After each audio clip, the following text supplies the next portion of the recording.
guys, happy 4th of July 2025. If you're new, welcome. If you're returning, welcome back. Always good to see you guys.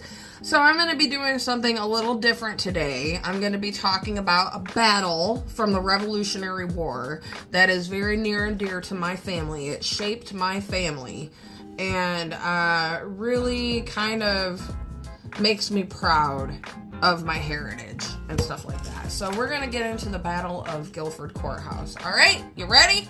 Let's get into it. Okay. March 15th, 1781 was no ordinary day for Guilford Courthouse, North Carolina. The morning started with a frost, and it was a frost that would disappear as the day grew unseasonably warm and humid. After months of rain and snow from the winter, it's said that the ground that day was rather spongy. The forest was damp, and surrounding fields were muddy after being freshly plowed. Okay, so American patriot Major General Nathaniel Greene and his entourage of varied militias and Continental Army, they waited within the elements for what would be a battle regarded as a pivotal turning point in the war for our independence. Okay, before we get into the battle, we got to talk about the Southern Campaign. Okay, the Southern Campaign, there had been a lot of fighting in the North, and American patriotism was at an all-time high. So the British decided to focus a little bit more on the South, as they believed there were more loyalists there. Not my granddaddy, but we'll get into that. Okay, so the loyalists, who were these bloody, dirty loyalists? Well, they were wealthy landowners, government officials, and to be fair to the Native Americans, they were seeking protection from colonial expansion, so I can see their point of view. Native Americans also fought for the Patriots, but I don't know. I didn't write anything down about that. So black slaves were also promised freedom if they fought for the British. So they were kind of like in the loyalist category. This was all led by Lieutenant General Charles Cornwallis. Okay, which also included troops he rented from present-day Germany. He rented these soldiers from present-day Germany to fight in this battle. Although his army was small, made up of only 1,900 troops, they were advanced and accustomed to European-style warfare, which included a traditional line formation. Okay? So, but the Americans, on the other hand, the Americans used guerrilla warfare. They had a totally different approach. So they would disrupt the British supply chains. They would do hit-and-run attacks. Support from the civilians boosted morale. And they utilized the terrain, which will be used here in the Battle of Guilford Courthouse. Now, Nathaniel Greene's soldiers were made up of 4,500 troops. So twice as big as the British. This included Virginia and North Carolina militias and an established, well-trained Continental Army from Delaware and Maryland. Okay, so Cornwallis knew of the upcoming attack, but he wasn't prepared for muddy marching and terrain that would disrupt the European line formation. There were like hills and mud and all kinds of things going on that sort of disrupted the British way of war. So, Nathaniel Greene had a strategy, okay? So the Patriots fought in 3 lines of defense. The first line were the North Carolina militias, which my granddaddy fought in. He was in the second regiment of the militia. So he was in the front. This included farmers, which he was a farmer. They had no training. They were armed with muskets as opposed to bayonets, and a lot of times they had to bring their own weapons.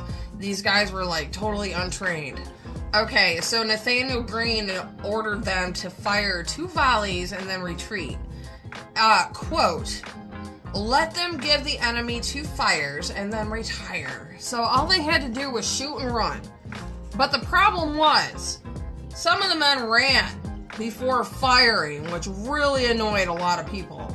The people behind him were especially annoyed. So some people only fired one shot before a retreat, but in the end, it did slow down the British before they met the second line. Okay, now the second line was made up of a more advanced state militia from Virginia. Okay, they had fought in previous battles. They were positioned in wooded, uneven terrain, which would be a disadvantage to the British. They used trees and cover to their advantage. They engaged in hand-on-hand combat. They used muskets, so just like the front line, they used muskets. But they also vowed to shoot deserters after seeing the militia in the front line run away. And you know what, just a little insert, guys. I am proud to say my grandpa did not run, okay? He stayed, and I'll get into that at the end of the video. Okay, so Cornwallis broke through this line as well, but he suffered heavy damage and casualties. So he, like, busted through the first line, and after walking through all that mud, and then they busted through the second line, but they were starting to, like, suffer heavy casualties at that point. And then you got to the third line, which was the Continental Army from Maryland and Delaware. Now, these guys were, like, trained in European-style fighting, but they still had that guerrilla warfare American advantage. So they kind of, like, combined the two together. But by this time in the battle, the British were exhausted, disorganized, and they were running out of ammunition. Chaos erupted when the Patriots were stealing artillery. So, like, the Patriots, like, went and stole, like, a bunch of their stuff. And Cornwallis fired into his own British men to stop it. He was criticized heavily for his actions for doing that, but he defended his decision because 25% of his troops had been killed. So later in that day, cold, heavy rain fell, okay, leaving many wounded to die from exposure. So that was kind of an advantage for the Patriots. The British were heavily wounded and they were, like, dying from exposure, basically. Now, Nathaniel Greene initially withdrew from the battle. So, but he handed a tactical win over to Cornwallis. So the British actually won that battle. However, it was a strategic win for the Patriots. As Cornwallis stated, another such victory would have ruined the British Army. He left to recover his army in Wilmington, but ultimately surrendered in Yorktown. So the next major battle was Yorktown, in which he surrendered, and then America started picking up the pieces and eventually became recognized by the Treaty of Paris. Okay, so that's kind of like all I got about the battle, but I want to talk about my grandfather Moses a little bit. He was in the 2nd Regiment of the Militia, so he was in the front line. He was wounded, but he did not run. He did not abandon his post, and he continued to serve after the battle. Now, his wife, my granny Tabitha, she rode 40 miles on horseback while pregnant to fetch him from the war. But if I looked at his records, because it's, like, all public, like, you can go online and look at my grandpa's records, and they're all there. He continued to serve for a little while, and he marched through Mississippi, and he was like, wow, this is a really nice place. I want to live here someday. And he received a pension for his time in the war, and he later applied for government grants to start a farm in Mississippi. So he went on to live a happy, fulfilling life. He actually had 5 daughters and 1 son.